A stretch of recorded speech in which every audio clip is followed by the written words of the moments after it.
This is episode 2 of the E60 CSL build-ish. It's not really going to be a CSL, but my version of it.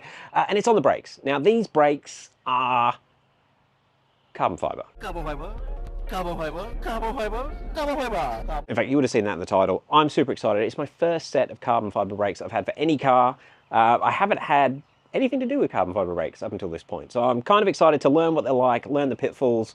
Obviously they're very light, that's a good thing. I've heard that they don't make brake dust, which I kind of like. Yeah, I'm really excited to have some carbon brakes. They're a cool thing. However, they're quite expensive. Now, there's no way to sugarcoat it. The cheapest set of carbon fiber brakes that I could find before I got onto these ones for an E60 was about 14,000 US dollars. I mean, that's about half what the car is worth. And I'm talking new brakes, of course. I have seen some cheaper retrofits of F10 M5 brakes onto these, where they've managed to get some secondhand from a junkyard, which I tried to do. But unfortunately, even by the time I shipped them from the States to here, it was about the same sort of money as what these are. And I thought I'd rather have some brand new ones, even though it's a bit unknown. Well, I say unknown. I've been dealing with this brand for 5 years now. If you've been a long-term follower of the channel, one of the last times I did a video like this was on a set of brakes that I got from this company. Back then, I probably did that video with the wrong intentions. Their name was Dickass. I'd seen it on Top Gear and I thought it would be a funny thing to put in the thumbnail of unboxing Dickass brakes. Turns out they're a pretty legit company as far as companies go from that side of the world. What started off as someone learning how to replicate or copy brakes from other manufacturers, they've turned into a genuine brand. And that's where they're at now. They rebranded a few times, and I don't blame them. Dickass was not a great name for brakes. They're currently working under Icooh. Now, I will put a link to their website down below. They have given me a discount on these. Like I said, they've been great to deal with. I've dealt with them for a very long time. I still have to pay for them. This is still the most amount of money I've ever spent on a set of brakes, including buying genuine brakes for BMWs from BMW. This was much more expensive. It was not cheap. I hope they're good, and I'm going to tell you if they're not. They're really putting the efforts into branding themselves well to the Western world. Not only are they doing brakes, they're doing a few other carbon fiber pieces, purely focusing on performance applications, including performance brakes for not performance cars like Teslas. Well, I guess they are kind of performance. So it's the kind of products that I'm interested in. I like where they're going with the brand. They're really putting the effort into become something, become a recognized brand, not just that Dickass that they started off at. I like it. I like where they're going with the marketing, and I like the products. However, are they any good? I haven't been able to find any reviews from anyone that's tried their carbon rotors. I do know, I think I mentioned it earlier, I've seen them on a vehicle. They used an E60 as one of their development cars. As you can see here, we've got 4 boxes. Now, I did have a quick look when they arrived, just to make sure that they had what they were supposed to have in them. As I said, these were a lot of money, but I thought I'd have a proper look at them on camera for the first time. We've got front and rear rotors and front and rear calipers. Normally, I'd jump straight onto the calipers. They're normally the cool thing. This is their latest, the fronts are their latest generation of caliper. The rears are a type of caliper that I have had from them before. So we'll get into them shortly, but I want to have a look at the discs. And I can't remember which is which, but I think these are the rears and these are the fronts. So let's get it open and see what an incredible amount of money gets you from Icooh. That's right. So what we've gone with, obviously the E60 M5 brakes are massive to start with. Correct me if I'm wrong, but I think we've got 380mm rotors on the front and 370mm rotors on the back from BMW. Steel 2-piece rotors. They also use terrible calipers, like single piston calipers. This setup is a 6-piston front caliper, a 4-piston rear caliper. We've got 390mm rotors on the front and 380 for the rear. And I'm hoping we clear the standard wheels. But yeah, this should be the front rotor. It's very hard to tell because they're a very similar size. Oh my God, doesn't it look good?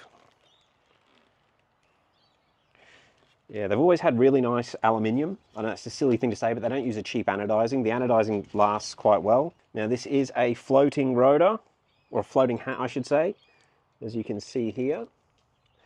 It does appear to have an extra piece between the floating part and the carbon rotor itself. Yeah, this is definitely the front, 390 by 36mm thick. This looks really nice. It feels... And obviously you can see the cracks in the carbon, but it's smooth. It's super smooth, and you can see all the layers here on the unfinished section. Like I said, I've had nothing to do with carbon brakes. I don't really know what to expect. You can see They are balanced. We've got some machine marks here where it's been balanced. But yeah, that's a much smaller groove than what you see on steel rotors. Unfortunately, I don't have scales at home, annoyingly, but I will weigh these and compare them when they do eventually go on the car. From what I was told, we should save about half the weight. So whatever the steel rotors weigh, these will weigh about half the amount, which should be a huge... Sorry, I'm just freaking out. I've put fingerprints on the carbon. I hope that's okay. I might stop touching it. Yeah, that's going to be a huge amount of weight saved on unsprung mass, which is what they're for. It's why all the expensive cars have them. I am going to be completely upfront. If I was planning to track this car, this is not the way I would have gone. I'm basically going for a setup that's going to be amazing to drive, for a quick, spirited drive. Yeah, basically, if I was going to do continual track work, or if you've ever looked at brakes from a track car, they're very different. Actually, the rotors are probably the same, but the calipers are more orientated towards excessive amounts of heat. I'm never going to do anything to get these things hot. These are really a road/track day type of brake. I wouldn't go doing 20 laps flat out. Yeah, that looks freaking amazing. Obviously, we've got another one in there. I assume it is the other side. Yeah. So these are the fronts. Now, let's have a quick look at the rears as well. I'm going to leave that one like that. I'm really excited. Okay. Yeah, you can see it's slightly smaller. Now, something I did speak to Icooh about, most of the factory carbon rotors, whether it's on a Rolls-Royce or an Aston Martin or whatever, they always have a huge front face to the disc. We are limited with size. So obviously those factory cars that have the big surface area on the side of the rotor, they either have a smaller hat to start with, and the entire hub is built around having a smaller hat, or they're just gigantic, so you can actually expand out. They did offer me a 400, I think it was 410 mil rotor, which they do make in the carbon series, but there was no way it was going to fit under the standard wheels, so I didn't go for it. And obviously in the rear, with an E60, you've got this big rim for the handbrake, which really limits the amount of disc that you can have between the handbrake and the outside. Oh my gosh. Like I said, it was expensive. It was expensive. Oh, they look really good. Again, we've got floating rotors on the rear. I've never done a set of floating rotors front and rear. All the hardware is amazing. If you watch my old series on the first set that I got from this company, I wasn't ecstatic with the hardware they supplied. And yeah, they actually listened. And the second set I got from them, they no longer had Bunnings bolts. So this is all nice stainless steel Torx bolts. It looks expensive. It is expensive, but it looks like I wanted it to look. But yeah, no, they look good. All right, we've got a set of rears and fronts, and they look the business. Right, let's check out the rotors. Yeah, like I said, sorry, not the rotors, the calipers. I have had a set of these rear calipers before, so let's look at these front ones. This is their latest design. It's unlike anything I've seen from any caliper manufacturer. It's huge.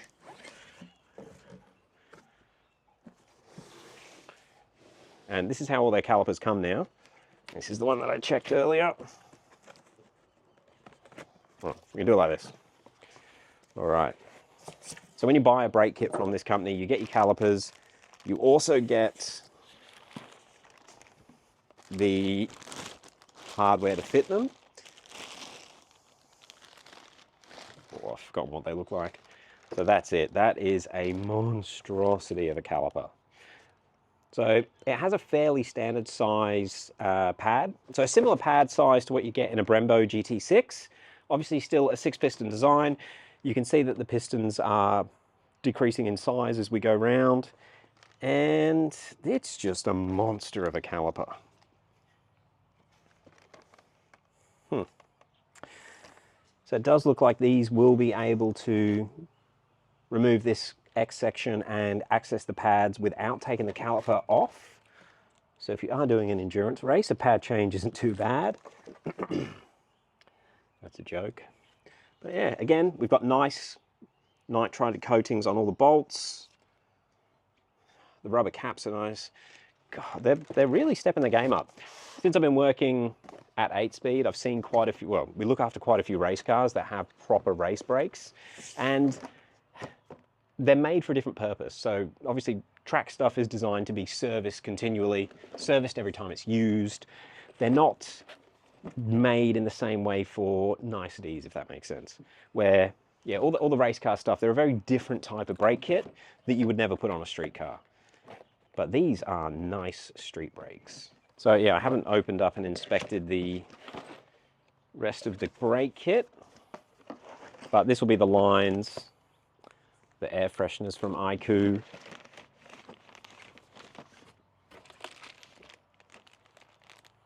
The main bolts. And some more air fresheners. So yeah, you get lots of air fresheners. I want to have a look at the brake lines. The brake lines that I got on my first kit were basic, where the second kit I got from them, yeah, they've done the same thing. So we've now got rubber protection around where all the crimp fittings are. The stainless steel is stainless steel, but you can get different quality of this sort of stuff. Obviously got the rubber joints to mount them to the factory hose locations. Yeah, oh. Yeah, look, the hardware is nice. You can see it manufactured in March 2025.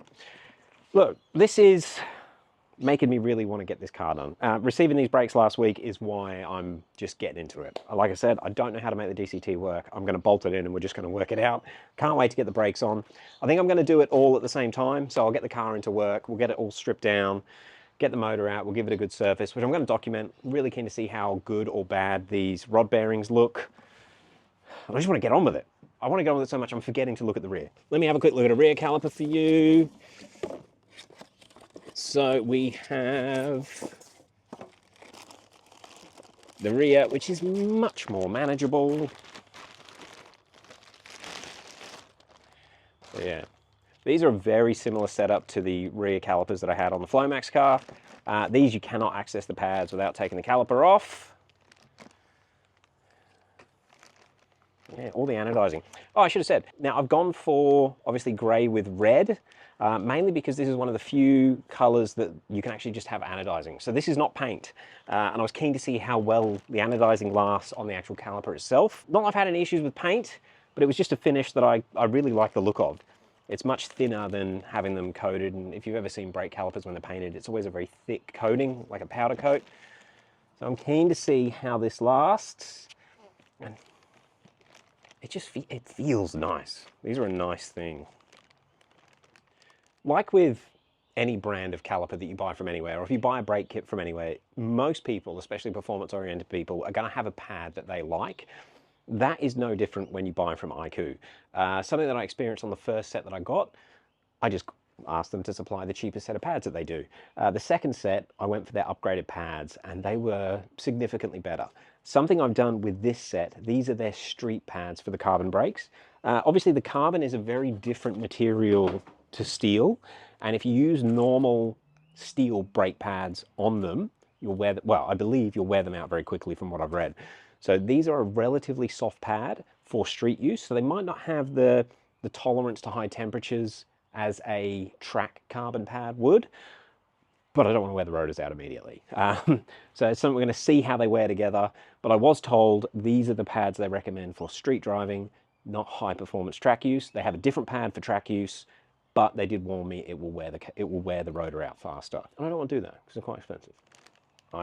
IC42s and IC62DA fronts.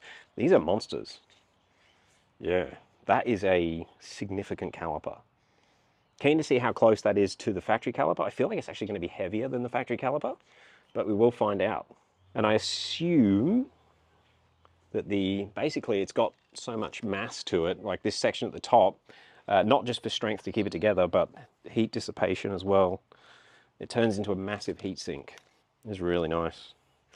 12.9 grade, chromed or electroplated bolts there. This is obviously a one-piece caliper, not the two-piece. Again, all the rubber. This looks amazing.